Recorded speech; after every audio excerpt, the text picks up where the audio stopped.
Hello everyone, welcome back to another video. आज हम लोग देखने वाले हैं EBCL का study plan for 2020 attempt. Now अब सभी को पता है कि अपना जो EBCL है ना, जो इकोनॉमिक्स से बिलोंग करता है, economics business and commercial law, right. Now इसमें जो है हम लोग को स्ट्रेटेजी चाहिए होता है to crack in the examination.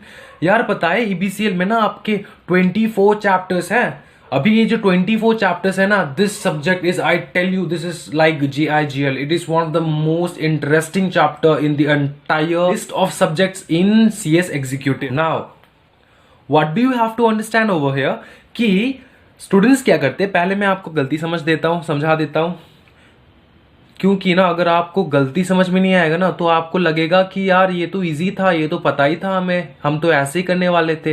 लेकिन ऐसा होता नहीं है। स्टूडेंट तो अपना भाई ऐसा है कि यार इंस्टीट्यूट का मैट खोलता ही नहीं है कोई स्टूडेंट, राइट। और जो भी खोलते भी है ना, वो हार्डली 2% स्टूडेंट्स है 100% से जो इंस्टीट्यूट का मैट खोलता है, ठीक है। नाउ ज्यादातर टीचर्स क्या कहते हैं कि वो लोग अपने खुद के हिसाब से मार्क्स डिस्ट्रीब्यूशन कर देते हैं कि हाँ ये चैप्टर से इतना आएगा, ये चैप्टर से उतना आएगा, ये चैप्टर से उतना आएगा। वो यार टीचर इतना बिजी है कि वो ध्यान नहीं देता कि जो एग्जीक्यूटिव का जो EBCL का बुक है अपने इंस्टीट्यूट से मिलता है, उस बुक में इंस्टीट्यूट ने किस प्रकार से मार्क्स डिस्ट्रीब्यूशन करके रखा है।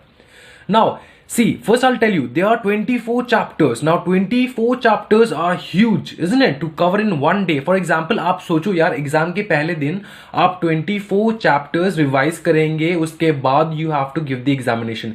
Isn't it seems impossible?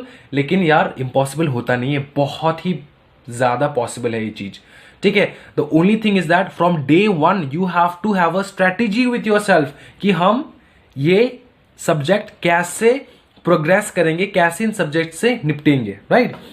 तो यार पहला जो है ना, मैं आपको बता दे रहा हूं कि ये टेक्निक मैं आपको बता दे रहा हूं, इस टेक्निक से आपको पढ़ना है। और ये जो टेक्निक है ना बाकी सब्जेक्ट्स की स्ट्रेटेजी से थोड़ा डिफरेंट है। तो पहले इसका पार्ट देख लेते हैं। देखो EBCL जो है ना वो 3 पार्ट में डिवाइडेड है। एक है part 1, part 2 and part 3। Part 1 में 40 मार्क है, पार्ट 2 में 25 मार्क्स है, पार्ट 3 में 35 मार्क्स है।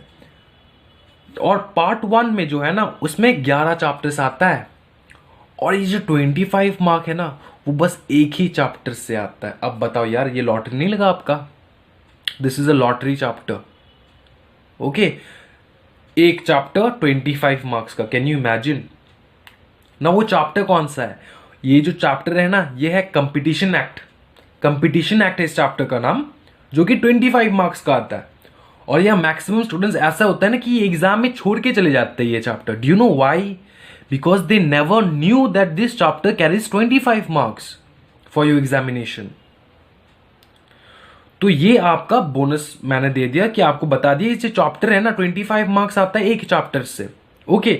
नाउ चैप्टर 3 क्या है? ये 35 मार्क्स का आता है, इसमें 12 चैप्टर्स है। Now if you compare 40 marks 11 chapters, 35 marks 12 chapters, 25 mark 1 chapter, okay. इसको ब्रेक डाउन करेंगे कैसे, हम लोग कौन सा चीज पहले करेंगे, कौन सा चीज बाद में करेंगे, वो हम लोग देख लेंगे। लेकिन क्वेश्चन पेपर का पैटर्न क्या आता है वो देख लेते हैं एक बार, ठीक है। देखो पार्ट 1 जो है ना, पार्ट 1 में जो 11 चैप्टर्स है ना, इसमें से 4 क्वेश्चन आता है 5 मार्क का और 5 क्वेश्चन आता है 4 मार्क का, राइट। ये जो पार्ट 2 का एक चैप्टर है ना, इसमें 5 क्वेश्चन आता है 3 मार्क का और 2 क्वेश्चन आता है 5 मार्क का, राइट। और जो चैप्टर 3 है 35 मार्क्स, इसमें ना 5 क्वेश्चंस आते 4 मार्क का और 5 क्वेश्चंस आते 3 मार्क का। और मैं एक बता दूं, अगर आप यहां पर नजर डालोगे तो आपको लगेगा कि यार पहले तो ये करते, उसके बाद ये करते, उसके बाद ये करते।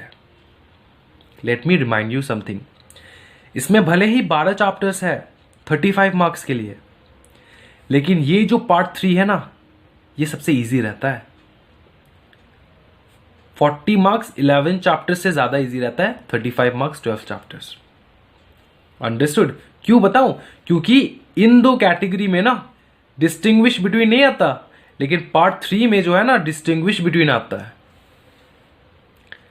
ठीक है। इन दो कैटेगरी में ना डिस्टिंग्विश बिटवीन नहीं आता, लेकिन ये जो पार्ट 3 है ना, इसमें डिस्टिंग्विश बिटवीन आता है।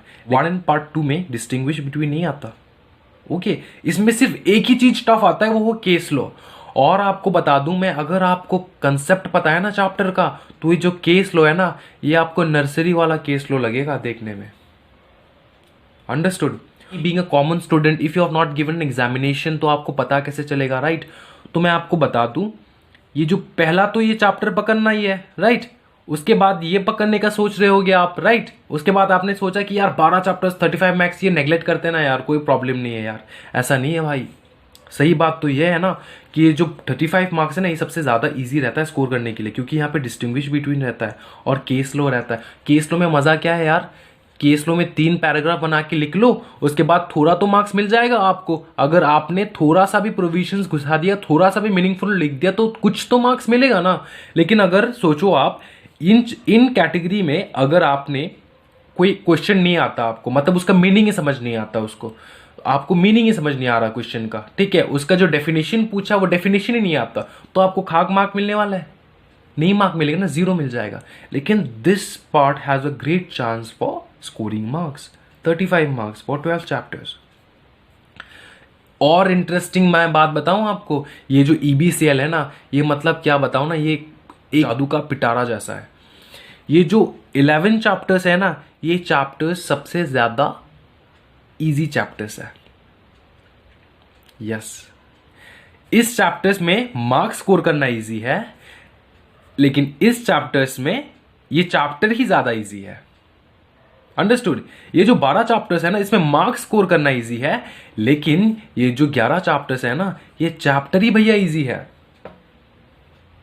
नाउ यू आर थिंकिंग, यार भैया आप तो कंफ्यूजन में डाल रहे हो यार, कौन सा करे कौन सा नहीं करे। सभी करना है बेटा, सभी करना है।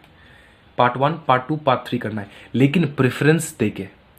कब तुम कौन सा वाला पहले करोगे, पार्ट 1 करोगे, पार्ट 3 करोगे, पार्ट 2 करोगे, या कौन सा वाला करोगे? और प्रेफरेंस क्यों देना है पता है? क्योंकि ना इनमें से कोई कोई चैप्टर्स है जो कि बहुत बड़ा चैप्टर्स है, वो चैप्टर्स आपको सबसे पहले कवर करना चाहिए, राइट? उनको जो चैप्टर्स का मीनिंग बहुत डेप्थ में है, वो चैप्टर सबसे पहले समझना है, क्योंकि एट द एंड अगर आप समझने जाओगे ना, तो कंसेप्ट भूल जाओगे आप कि यार कंसेप्ट कौन सा था, यार कंसेप्ट याद नहीं आ रहा मुझको, राइट? तो प्रेफरेंस, अगर आप न्यू सिलेबस के स्टूडेंट हो और नया नया एग्जाम दे रहे हो, अगर आपका एक अटेम्प्ट हो चुका है, ठीक है, फिर भी आपको थोड़ा बहुत आइडिया आ जाएगा। लेकिन if you are completely new, then you need a guidance, right? कि मैं कौन सा पहला चैप्टर करूं जिससे मेरा हेल्प हो फॉर द रिविजन और सब कुछ आसानी से हो जाए, राइट? तो इसी के लिए मैंने एक स्ट्रेटेजी बनाया, आपका टारगेट सेट करने वाला हूं मैं, ठीक है? You have to keep a proper target for getting absolutely amazing marks, right? तो पहला टारगेट, फर्स्ट टारगेट भैया, इंस्टीट्यूट का मटेरियल। आप बोलोगे सर फिर से बोल रहे हो, मैं 1000 बार बोलूंगा, इंस्टीट्यूट का मटेरियल, ठीक है? अगर आपके पास किसी भी टीचर का मैट है, अच्छी बात है, मैट रखो साइड पे, इंस्टीट्यूट का मटेरियल पकड़ो, उसके हिसाब से जो लिखा है ना, जो टॉपिक आता है सबसे पहले वो कवर करो। और अगर आपको लग रहा है कि इंस्टीट्यूट का मटेरियल अमेंडेड नहीं है, राइट, तो आपने जो कोचिंग लिया सर का, उसका मैट निकालो, थोड़ा एक बार कंपेयर कर लो। अगर आपको लग रहा है कि इंस्टीट्यूट के मटेरियल में ये वाला कॉन्सेप्ट है, तो सबसे पहले ये पढ़ोगे, तो आप ढूंढो वो कॉन्सेप्ट आपके टीचर के मैट में। अगर सारे प्रोविजंस कवर कर रहे हैं आपके टीचर का मैट, तो आप टीचर के मैट से पढ़ लो, कोई प्रॉब्लम नहीं है। लेकिन इंस्टीट्यूट के मैट का कोई भी चीज you can not ignore, you have to study institute mat. Understood? Now सबसे पहला टारगेट कौन सा होगा भैया? चैप्टर 12। क्यों भैया? क्योंकि ना ये जो चैप्टर 12 है ना, वो 25 मार्क्स का आता है यार। एक चैप्टर 25 यार, लड्डू बट रहे यार, you won't take it, you have to take it, right? So 25 marks जो है ना, वो आपको सबसे पहले एम करना है। उसका नाम क्या है? कंपटीशन लॉ या competition act 2002। You have to first cover this chapter, first of all, because ये चैप्टर जितने बार आप रिविजन दोगे, because it's a little bit big chapter, right? So if you keep on revising, ये सबसे पहले खत्म होगा, तो ये इसका रिविजन का चांसेस सबसे ज्यादा है ना। हालांकि आपको इच चैप्टर रिवाइज करना ही है बार बार, लेकिन अगर आप चैप्टर 12 सबसे ज्यादा पहले कर रहे हो तो चांसेस है रिवीजन का कि ये रिवीजन सबसे ज्यादा अच्छा हो। और क्यों ना करोगे आप, 25 मार्क्स आ रहा है चैप्टर 12 से, ये खत्म हो गया। नेक्स्ट टारगेट क्या है आपका? नेक्स्ट टारगेट होगा इंस्टीट्यूट के मटेरियल से पार्ट 1 खत्म करना, 40 मार्क्स। देखो पार्ट 1 का एक स्पेशलिटी है कि ना ये जो पार्ट 3 है ना, इसमें 12 चैप्टर्स है ना, इसका कोई श्योरिटी नहीं है कि 12 चैप्टर्स से ही, मतलब 12 के 12 चैप्टर से आएगा, ऐसा कोई श्योरिटी नहीं है। कभी कभी ईयर ऐसा निकल जाता है कि 10 चैप्टर से आता है, 9 चैप्टर से आता है, 11 वाला चैप्टर, 12 वाला चैप्टर, 10 वाला चैप्टर से नहीं आता है, ऐसा हो जाता है, ठीक है।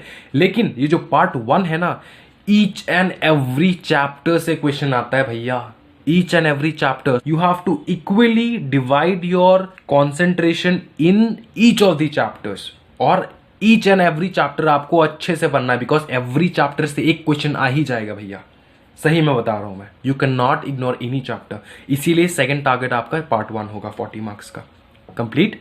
नेक्स्ट थर्ड टारगेट क्या होगा आपका? इंस्टीट्यूट के मटेरियल से you have to study chapter 24। सबसे पहले NI act, negotiable instrument act, ठीक है। नेगोशिएबल इंस्ट्रूमेंट एक्ट से क्या आता है भैया? इससे बस 2 ही चीज आता है, एक आता है केस लॉ, एक आता है डिफरेंस बिटवीन, ठीक है। सक जाओगे ना सब। चैप्टर 24 क्यों सर? क्योंकि ये थोड़ा बड़ा है चैप्टर नेगोशिएबल इंस्ट्रूमेंट, और बहुत सारे मीनिंग्स है जो आपको समझना पड़ेगा चैप्टर 24 से, बहुत सारे डेफिनेशन है, उसका मतलब समझना पड़ेगा। तो पहला आपको खत्म क्या करना है? Chapter 24, right. उसके बाद क्या करना है? Chapter 20, right. Indian contract act, ये भी एनआई एक्ट के जैसा है, थोड़ा लेंथी है, थोड़ा बड़ा है ना। चैप्टर 22 उसके बाद सेल ऑफ गुड्स एक्ट, खत्म हो गया ये 3। उसके बाद आपका नेक्स्ट टारगेट क्या है? ये जब आप पार्ट 3 पकड़ोगे ना, तब सबसे पहले ये करना है भैया एनआई एक्ट। उसके बाद आपको जाना है 20 पे इंडियन कॉन्ट्रैक्ट एक्ट, उसके बाद जाना है सेल्स ऑफ गुड एक्ट। ऐसा नहीं कि सबसे ज्यादा इजी चैप्टर पकड़ के आप कंज्यूमर प्रोटेक्शन एक्ट पढ़ के रख दिए, बस खत्म। एनआई एक्ट को तो देखा ही नहीं, कंज्यूमर प्रोटेक्शन तो फिर भी आपको बचपन से पढ़ रहे हो यार, वो तो पता चल जाएगा आपको, आप खुद से लिख पाओगे। लेकिन एनआई एक्ट जो है ना, वो आप खुद से नहीं लिख पाओगे, क्योंकि यहाँ पे बहुत सारे मीनिंगफुल कंसेप्ट है जो आपको समझना पड़ेगा। इंडियन कॉन्ट्रैक्ट एक्ट में भी बहुत सारे मीनिंगफुल कंसेप्ट्स है, सेल ऑफ गुड्स एक्ट में भी बहुत सारे मीनिंगफुल कंसेप्ट्स है जो आपको समझना पड़ेगा। That's why you have to give more attention to chapter 24, 20 and 22। Clear? Next क्या है? कैटेगरी 2। कैटेगरी 2 में क्या आता है? कैटेगरी 2 में आता है आपका कंज्यूमर प्रोटेक्शन। अभी कंज्यूमर प्रोटेक्शन में 3 चैप्टर कवर होता है, एक है कंज्यूमर प्रोटेक्शन एक्ट, एक है एसेंशियल कॉमोडिटीज एक्ट, एक है लीगल मेट्रोलॉजी। नाउ ये 3 चीज कंज्यूमर प्रोटेक्शन में क्यों आता है भैया? कंज्यूमर प्रोटेक्शन तो सबसे पहले आ जाता है, कंज्यूमर के बारे में बात कर रहे हैं। अब जो कंज्यूमर चीज खरीदने वाला है ना, वो क्या है? वो एसेंशियल कॉमोडिटीज है, गुड्स के बारे में बात करेंगे। अरे यार गुड्स खरीद रहे हो तो उसका वेट भी तो होगा ना, तो लीगल मेट्रोलॉजी वही है गुड्स का वेट के बारे में बात करते हैं यहाँ पे। अंडरस्टूड? कंज्यूमर गुड्स वेट, तो आ गया ना कंज्यूमर प्रोटेक्शन, राइट। नेक्स्ट आपको क्या ध्यान में रखना है कि कैटेगरी 3 में प्रॉपर्टी लॉ आपको पढ़ना है। अभी प्रॉपर्टी लॉ में कौन से 2 टाइप की कैटेगरी आता है? एक आता है ट्रांसफर प्रॉपर्टी एक्ट, एक होता है रियल स्टेट एक्ट। यार transfer property act and real estate act में डिफरेंस क्या है सर? देखो ये जो ट्रांसफर ऑफ प्रॉपर्टी है ना, ये होता है आपका पर्सनल प्रॉपर्टी, और जो रियल एस्टेट होता है ना, वो है real property. Sir real property personal property समझे नहीं। देखो land and anything attach to the land is known as real property. जमीन और जमीन से जुड़ा हुआ कोई भी चीज पकड़ लो, पेड़ पौधे घर, ठीक है, उसको हम लोग कहते हैं real property. Okay, personal property किसको कहते हैं? रियल प्रॉपर्टी के अलावा जो कुछ भी है वो है पर्सनल प्रॉपर्टी, राइट। तो आपको इन दोनों का समझना है कि ये दोनों है क्या चीज। We have to understand this in chapter 16 and chapter 30। ये आपका कैटेगरी 3 हो जाएगा। कैटेगरी 2 खत्म करने के बाद ही कैटेगरी 3 में आना है, राइट। उसके बाद कैटेगरी 4। कैटेगरी 4 में क्या है? एंटी करप्शन लो। ये तो भैया बच्चों का फेवरेट है, बिकॉज किसी को तो समझ में नहीं आता, और कोई होता है कि यार समझते तो है लेकिन बहुत कंफ्यूजन भरा होता है दिमाग में। यह है बेनामी ट्रांजैक्शन प्रोहिबिशन, यह है prevention of money laundering. Now ये मनी लॉन्ड्रिंग क्या होता है, बेनामी ट्रांजैक्शन क्या होता है, यार ऐसा ही है। बेनामी ट्रांजैक्शन मतलब सिंपल सी चीज है, कोई भी प्रॉपर्टी हो, कोई भी चीज हो जिसका नाम ना हो, जिसको जो रजिस्टर्ड ना हो, ठीक है, कोई भी किसी के नाम पे ट्रांसफर कर दे रहा हो, ठीक है, ये होता है बेनामी transaction. Prevention of money laundering क्या होता है, मनी लॉन्ड्रिंग यार ब्लैक मनी कैसे छुपाते हैं, कैसे ब्लैक से व्हाइट करते हैं यार, वो सब ना हम लोग मनी लॉन्ड्रिंग वाले चैप्टर में सीखेंगे। Right, this is for the good guy. देखो आप है company secretary, you are gonna be a company secretary. आप हमको पूछ रहे होगे या फिर इंस्टीट्यूट से सवाल कर रहे होगे क्या सर ये वाला टॉपिक क्यों लाया है, मनी लॉन्ड्रिंग क्यों सर, आपने ब्लैक को व्हाइट कैसे करना है ये क्यों सिखा रहे हो सर। देखो अगर नाले को साफ करना है ना तो नाले के अंदर पैर डालना ही पड़ता है, राइट। तो if you want to clear the money launderers you have to know what strategy they play in money laundering, उसके बाद ही आप कुछ अच्छा काम कर पाओगे, इज़न्ट इट। तो ये चैप्टर 18 और 19 में देख लेंगे हम लोग। कैटेगरी 5 क्या होता है, चैप्टर 21 एंड 23 कवर होगा आपका कैटेगरी 5 में। बहुत ही छोटा सा चैप्टर्स है ये सब, राइट। नाउ देखो बहुत सारे मैसेजेस आ रहे थे कि ईबीसीएल का स्टडी प्लान बताओ भैया, हमको पता नहीं हो रहा है कि ईबीसीएल कैसे हम लोग करें, किस स्ट्रेटेजी से करें, ठीक है। So for that I bring all this for you. Now you have to look this video, you have to see this video thoroughly, note it down कि कैसे करना है यार। हमको चाहिए रैंक, ठीक है, तो अगर रैंक चाहिए ना तो स्ट्रेटेजी बना के पढ़ना पड़ेगा। एंड यार एक बार स्ट्रेटेजी बना लो, खुद के ऊपर विश्वास कर लो, खुद से बड़ा कोई भी चीज नहीं होता इस दुनिया में। So you have to trust yourself के या you can do it, you can do it and do it, या 100% you can do it. So तभी आपका कुछ हो पाएगा, राइट। कॉन्फिडेंस रखो, फौलादी वाला कॉन्फिडेंस रखो अपने अंदर कि यार किसी से नहीं हो पा रहा है ना, मुझी से होने वाला है, रखो और बस खत्म कर दो। और मैं तो हुई आपको स्ट्रेटेजी बताने के लिए क्या करना है क्या नहीं करना है। ईबीसीएल का मैं टॉपिक्स धीरे धीरे वीडियोस लाता रहूंगा, ठीक है। आपका जो टफ टॉपिक्स है उसका भी वीडियोस मैं लाता रहूंगा। So you don't have to worry if you have any doubt in EBCL, कभी भी कहीं पर भी आप अटक रहे हो, then you can surely comment, I will definitely look into it and try to prepare a video to clear your doubts, ठीक है ना। ना अभी के लिए इतना ही। Thank you so much and happy learning.